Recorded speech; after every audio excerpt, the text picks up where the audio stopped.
The rancher hadn't opened his gate in 8 years. Then a widow arrived with her little daughter and his. For 8 long years, the people of Cedar Ridge believed the lonely ranch at the foot of the mountains had become a place where time itself had stopped. The wind still carried the smell of pine across the fields. The cattle still wandered through the open pasture. The old windmill still turned whenever the prairie breeze found it. But the man who owned the land had stopped expecting tomorrow to be any different from yesterday. Some people said he had become cold. Others whispered that grief had stolen the best years of his life. But the truth was far simpler. Daniel Brooks had simply grown tired of saying goodbye. Every sunrise found him awake before anyone else in the valley. Long before the birds filled the air with song, he was already riding across his ranch, checking broken fences, feeding the horses, repairing old barns, and working until the daylight disappeared behind the mountains. Work was easier than remembering. The ranch had once sounded different. There had been laughter drifting from the kitchen, fresh bread cooling on the windowsill, music playing while someone hummed softly as supper was prepared. Every evening, a smiling face had waited on the front porch for him to return home. Then illness had taken his wife, Alina. When she was gone, silence moved into the house and never seemed to leave. Daniel never abandoned his responsibilities. He helped neighbors during difficult winters. He loaned horses to travelers whose animals had gone lame. He quietly paid for medicine when struggling families could not afford it. But nobody crossed the front gate anymore. Not because it was locked, because Daniel never invited anyone inside. People eventually stopped asking. "He still has the kindest heart in the valley," the general store owner often said. "He just buried it with his wife." Perhaps that was true, because loving someone again meant risking another loss. Daniel was no longer certain he possessed the strength for that. Late one afternoon near the beginning of November, dark clouds gathered above the western hills. A cold wind swept across the ranch as Daniel finished repairing an old corral beside the creek. That was when one of his ranch dogs began barking toward the entrance road. Daniel looked up. Someone was standing outside the weathered wooden gate. Not riding. Walking. A woman held the reins of a tired chestnut mare, while a little girl struggled beside her, carrying a small blanket wrapped around several belongings. Even from a distance, Daniel could see how exhausted they looked. Their clothes carried weeks of trail dust. The child's boots were worn nearly through. The mare lowered its head with every step. Daniel walked slowly toward them. Unexpected visitors usually brought difficult news. The woman removed her hat politely. "I'm sorry for arriving without permission." Her voice sounded calm despite obvious exhaustion. "We were told this ranch belonged to Daniel Brooks." "It does." She nodded. "I was hoping to return something that belongs to you." Daniel frowned. "I don't believe we've ever met." "We haven't." She stepped aside. Only then did Daniel notice what hung from the mare's saddle. A weathered leather rifle scabbard. His breath caught. He knew that scabbard. Every scratch. Every faded stitch. Every repaired buckle. It had belonged to his older brother, Samuel. Samuel Brooks had disappeared 8 years earlier while driving cattle north through the mountains. No body had ever been found. Only an abandoned wagon beside a flooded river. Everyone eventually accepted that Samuel had died. Everyone except Daniel. He reached toward the old leather carefully. "Where did you get this?" The woman looked toward the mountains. My daughter and I found the saddle caught beneath fallen timber after last week's storm. Daniel's eyes never left the scabbard. It was hidden inside a narrow canyon. The little girl spoke quietly. The horse wasn't there. Daniel looked down at her. But somebody had wrapped the saddle inside canvas. The child continued, like they wanted it to stay dry. Daniel's heart began beating faster. No rushing river could have done that. Someone had hidden it. Someone who wanted it found someday. He looked back at the woman. What is your name? Grace Holloway. And your daughters? This is Emma. The little girl smiled shyly before hiding partly behind her mother again. Daniel noticed something else. Grace never once asked for money. Never hinted at a reward. Never mentioned needing help. Instead, she simply held out the old saddle. I thought it should go home. Those 4 words settled heavily inside Daniel. Go home. For 8 years, he had secretly wondered whether his brother ever found peace. Now a stranger had carried back the only piece of him that remained. Daniel opened the gate without thinking. You've traveled a long way. Grace answered honestly. Far enough. The weather will turn bad before night. We'll keep moving. Daniel looked toward Emma. The child tried very hard to appear brave. But tired children always reveal the truth through their eyes.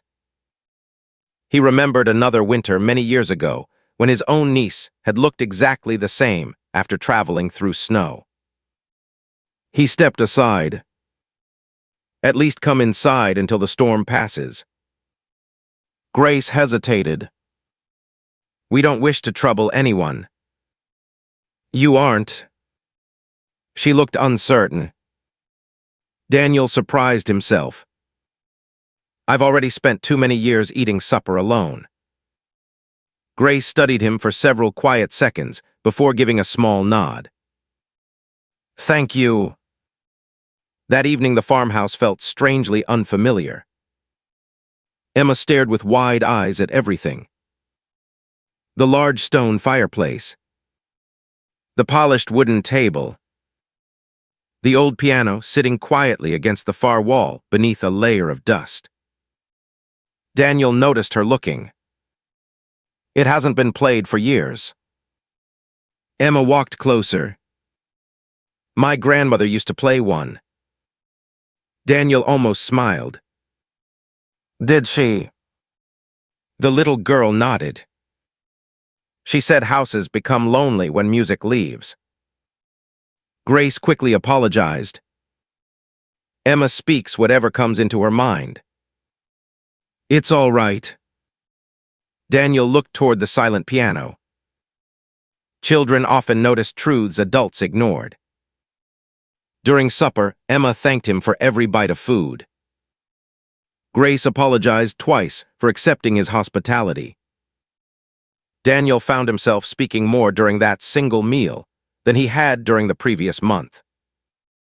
When darkness settled across Cedar Ridge, heavy snow finally began falling outside.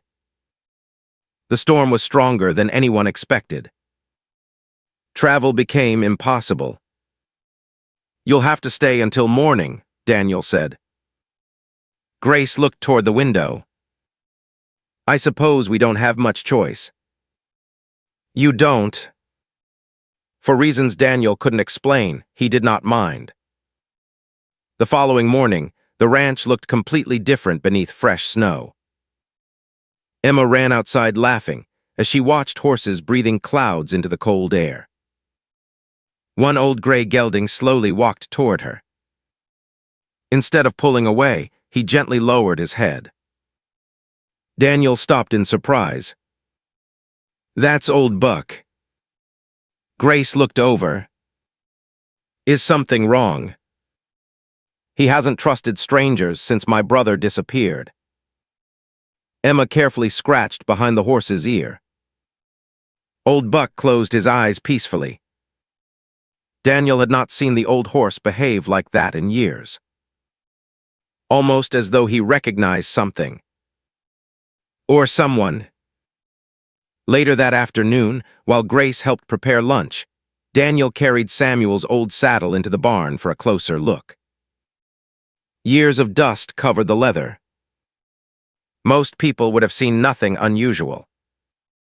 But Samuel had always hidden important things where nobody thought to look. Daniel carefully turned the saddle over. His fingers found a small loose stitch beneath one flap. His heartbeat quickened. He reached for a pocket knife. With careful hands, he cut the old thread. Something slipped onto the hay floor. A small brass key. And attached to it, a faded paper tag with only 3 handwritten words. For Daniel only. Daniel Brooks stared at the small brass key resting in the palm of his hand. For a long moment, the busy sounds of the barn seemed to disappear. The horses shifted quietly in their stalls. Snow slid from the roof outside with a soft thud, but Daniel heard none of it. His eyes remained fixed on the faded tag. For Daniel only. His brother's handwriting had not changed. He would have recognized those careful letters anywhere. 8 years. For 8 long years, Daniel had believed Samuel disappeared without leaving behind a single answer. Yet now, hidden inside an old saddle returned by complete strangers, his brother had somehow reached across time. Daniel carefully slipped the key into his coat pocket before anyone else could see it. Some secrets deserved patience. Some deserved protection. When he returned to the farmhouse, Grace was helping Emma knead bread beside the kitchen table. Their quiet conversation filled the room with a warmth Daniel had almost forgotten. Emma looked up first. "Did you fix the saddle?" Daniel smiled faintly. "Not yet." Grace noticed something different about him. "You found something, didn't you?" Daniel hesitated. A small surprise. Grace did not ask another question. That alone told Daniel something about her character. She respected silence. People who respected silence often respected trust as well. That afternoon, the storm continued without mercy. Travel remained impossible. Grace insisted on earning every meal she and Emma received. She swept floors that had not been properly cleaned in months. She repaired torn curtains. She even stitched a ripped work shirt Daniel had intended to throw away.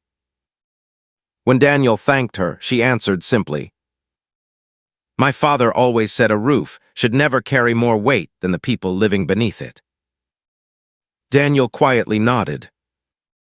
His own father had believed much the same. As evening settled over the ranch, Emma wandered into the sitting room where the old piano still stood. She brushed away a layer of dust with her sleeve. "Does it still work?" Daniel looked at the instrument. "I honestly don't know." He had not touched it since Alina passed away. Emma gently pressed one key. A soft note echoed through the room. Then another's. Not perfect. Not beautiful. But alive. Daniel stood completely still. For years, that piano had been nothing more than another memory he refused to face. Now one curious little girl had reminded him it was still an instrument instead of a monument. Grace quietly apologized. "I hope she isn't bothering you." "No." Daniel's voice sounded softer than he expected. "She's reminding me that some things don't deserve to be forgotten." Grace smiled gently. That night, after Emma had fallen asleep upstairs, Daniel sat alone beside the fireplace. The brass key rested in his hand. There was only one place it might belong: the old storage room behind the barn. It had once been Samuel's workshop. After his disappearance, Daniel locked it and never entered again. He carried a lantern across the snowy yard. The little building stood exactly as Samuel had left it. The wooden door groaned when Daniel unlocked it. Dust floated through the lantern light. Every tool remained hanging where Samuel had placed it years earlier. Nothing had moved. Daniel slowly walked inside. His lantern illuminated old workbenches, wagon wheels, saddles waiting to be repaired, and shelves lined with neatly labeled boxes. His brother had always believed every tool deserved its proper place. Daniel searched quietly. Where would Samuel hide something important? Then he noticed it. A small iron cabinet built into the stone wall. He remembered trying to open it after Samuel disappeared. It had never moved.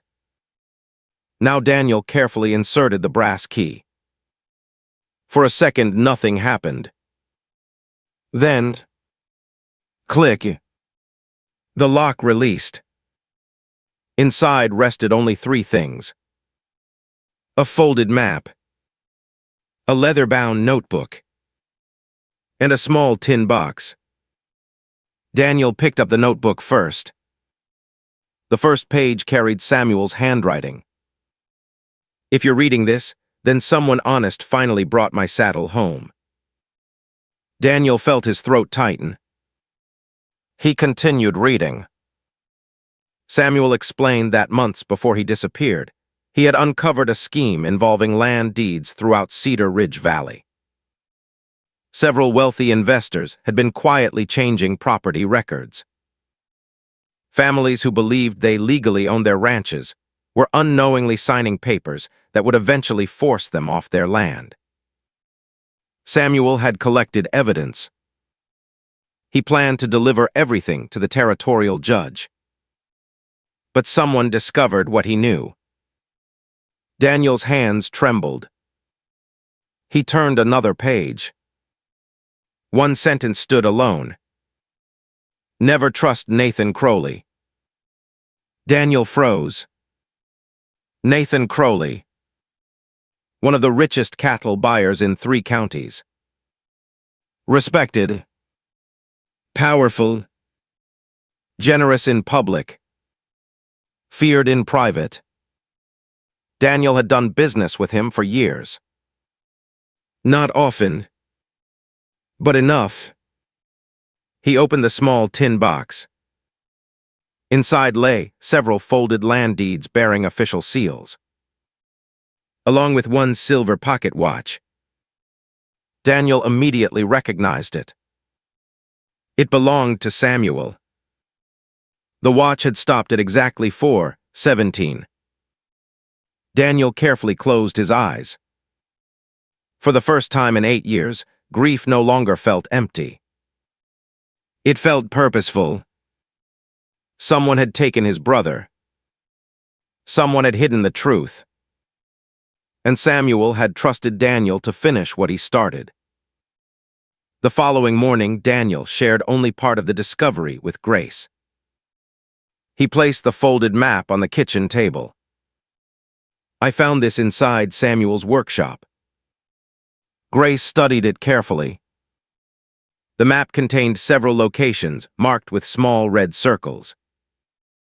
Most were abandoned homesteads scattered across the valley. "What do they mean?" "I don't know." Emma pointed toward one mark. "That's where we found the saddle." Daniel looked carefully. She was right. The canyon was marked, which meant Samuel had hidden the saddle there himself. Grace quietly asked, "What will you do now?" Daniel looked toward the snowy mountains. I think my brother left me a trail. Before anyone spoke again, the sound of horses echoed outside. Several riders approached the ranch. Daniel immediately stepped onto the porch. 3 men stopped outside the gate. The man leading them removed his hat politely. Nathan Crowley. His gray coat looked spotless despite the snow. His smile appeared friendly. Too friendly. Morning, Daniel. I wasn't expecting company.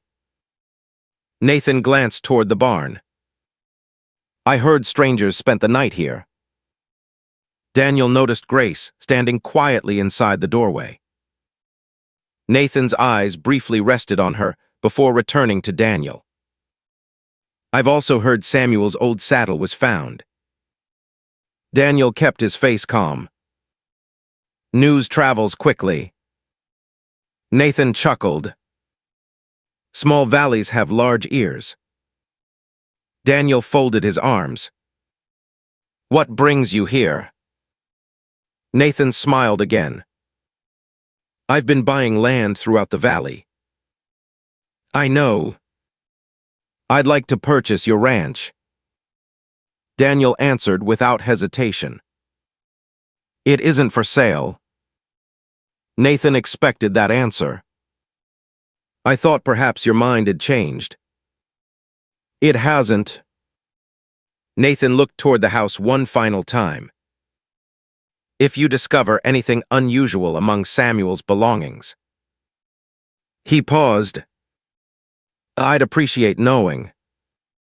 Daniel's expression never changed. I'll remember that.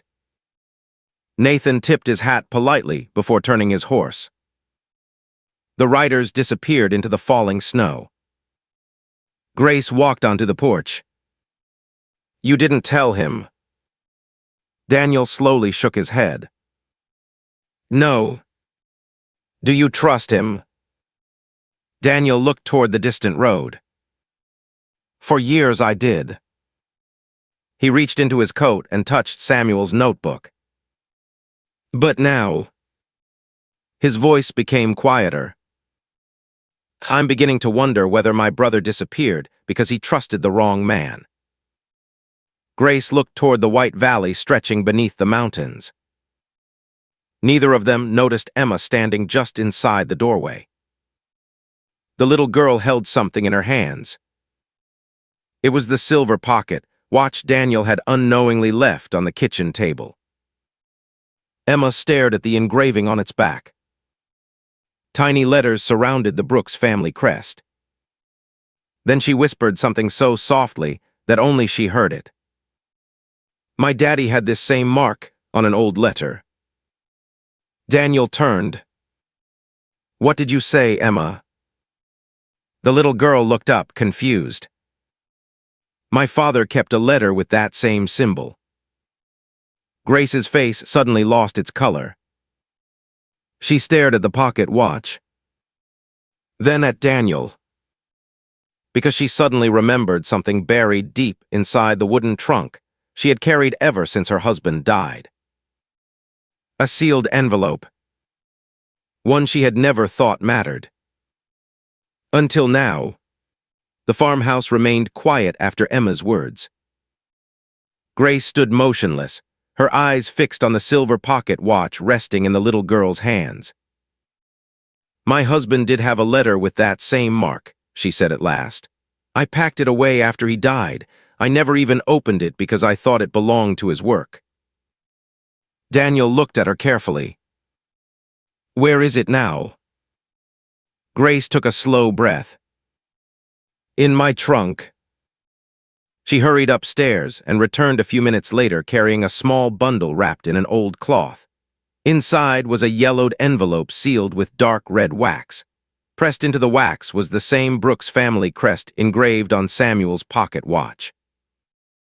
Daniel's heart began to race. He carefully broke the seal. Inside was a single folded letter. The handwriting belonged to Samuel Brooks. He began reading aloud. If this letter reaches you, Thomas, it means I could not deliver the evidence myself. I trust you because you once chose honesty over money. If anything happens to me, protect these records until my brother Daniel can be trusted with them. He will finish what I could not. Daniel stopped reading. His brother had known Thomas Holloway. Grace covered her mouth. My husband never told me. Daniel continued. Samuel explained that Thomas had helped him copy land records, proving that dozens of ranch families were being cheated out of their property.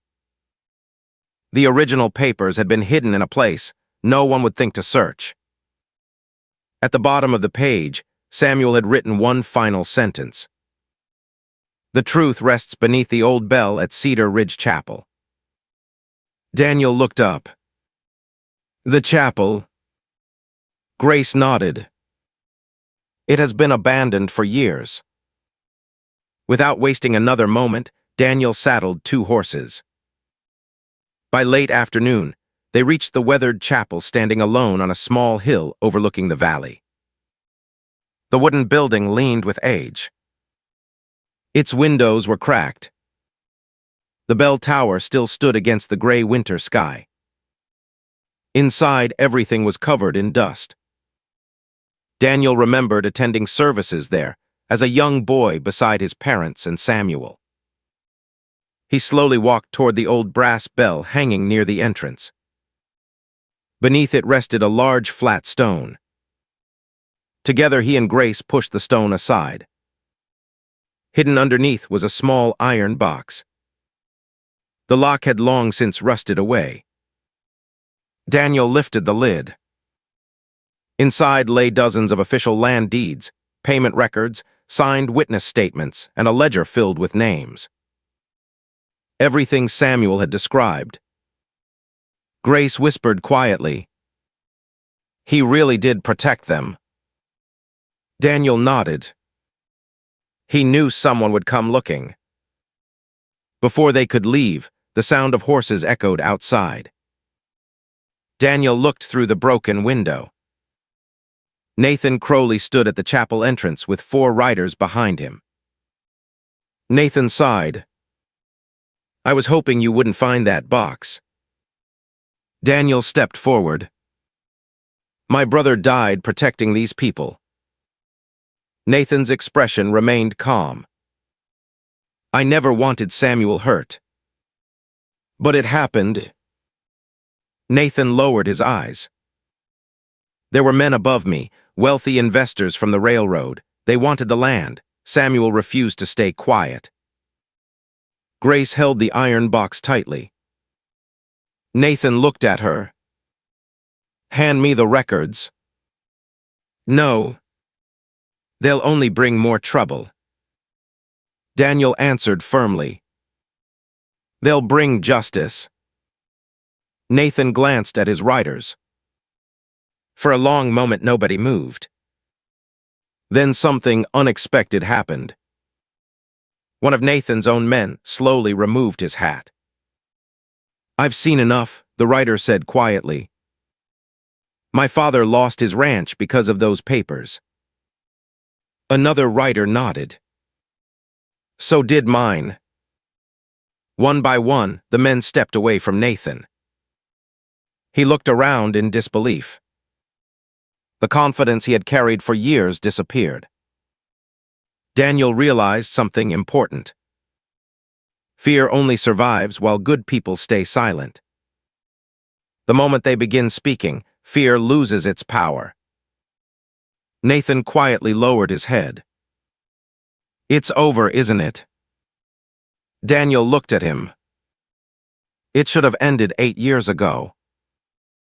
The following morning, the evidence was delivered to Sheriff Isaac Turner. The sheriff spent hours examining every page. By evening, warrants had been issued against several businessmen connected to the fraudulent land scheme. News spread across Cedar Ridge faster than winter wind. Families who had believed their property was lost discovered the truth. Old ranches were returned. False debts were erased. Men who had spent years carrying shame finally cleared their names. Throughout the valley, people spoke of Samuel Brooks with respect. Not because he had been wealthy, not because he had been famous, but because he had refused to sell his honesty. Daniel stood quietly beside his brother's grave a few days later. Fresh snow covered the ground. He placed Samuel's silver pocket watch against the headstone. "I finished it," he whispered. "You were right." The cold breeze moved gently through the pine trees. For the first time in years, Daniel felt peace instead of regret.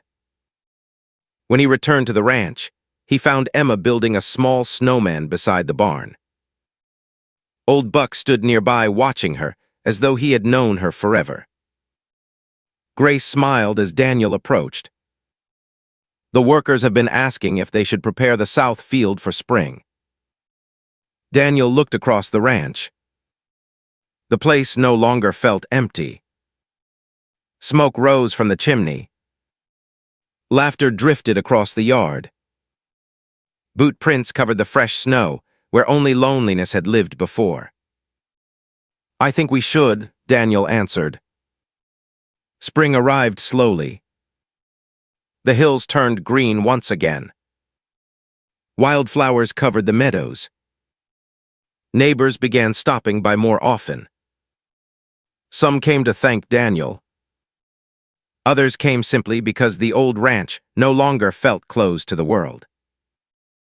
One Saturday afternoon, the entire valley gathered for a community meal in the large pasture. Children raced through the grass. Musicians played old frontier songs. For years, no celebration had been held on the Brooks Ranch. Now it felt as though the valley itself had returned home. Late that evening, Daniel walked toward the front gate. The same gate he had kept closed for 8 long years. Grace joined him quietly. "It looks different now," she said. Daniel smiled. "No." She looked at him. "It isn't the gate that changed." He rested one hand on the weathered wood. It was the man standing behind it. Grace's eyes filled with quiet emotion. "My husband used to say that grief builds walls." Daniel nodded. He was right. And kindness builds doors. Daniel looked toward the farmhouse, where Emma's laughter floated through the open windows. He finally understood something Alina had once tried to teach him. Loving again did not erase the people he had lost. It honored them, because the goodness they had shared continued through every life they touched. Weeks later, Daniel walked with Grace and Emma to the entrance of the ranch. The old wooden gate stood wide open beneath the morning sun. Emma reached up and took Daniel's hand. "Do you think Uncle Samuel would like it here now?" Daniel smiled toward the mountains. "I think..." He paused. He always believed it would become this place again. Years later, people throughout Cedar Ridge still remembered the lonely rancher who kept his gate closed for 8 years. But they remembered something else even more. They remembered the tired widow who arrived carrying nothing but hope. They remembered the little girl whose laughter filled an empty house. They remembered one honest man who left behind the truth, trusting that goodness would eventually find its way home. And they remembered that the strongest fences protect land. But the strongest hearts know when to open the gate. Sometimes the greatest changes in life do not arrive with riches or power. Sometimes they arrive quietly, on a snowy afternoon beside a weary traveler, a brave little child, and a promise kept across 8 unforgettable years.